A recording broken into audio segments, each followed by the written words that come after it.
अच्छा, अब जो ऐसा कह रहे हैं कि मेरे टीएमए मार्क्स कम क्यों हो गए जबकि टीएमए के स्टेटस में ज्यादा थे, क्योंकि ये प्रॉब्लम एक दो के साथ नहीं काफी सारे स्टूडेंट्स के साथ हुई है और उन्होंने कमेंट्स में भी बताया है। आपके साथ हुई है ना, जरूर बताना। देखिए, सबसे पहले आपको ये पता होना चाहिए कि टीएमए के मार्क्स होते कितने हैं।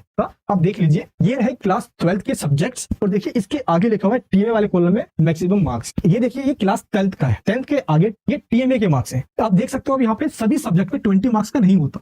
अब देखिए, इन सब्जेक्ट में जिसमें प्रैक्टिकल नहीं होता उसमें 20 मार्क्स है, बाकी क्लास 10th में जिसमें प्रैक्टिकल है उसमें 17 मार्क्स का होता है टीएमए। लेकिन आप क्लास 12th की बात करोगे तो क्लास 12th में विदाउट प्रैक्टिकल वाले में 20 मार्क्स का होता है टीएमए और प्रैक्टिकल वाले सब्जेक्ट्स का मार्क्स 16 होता है, यानी कि 16 मार्क्स का ही टीएमए होता है।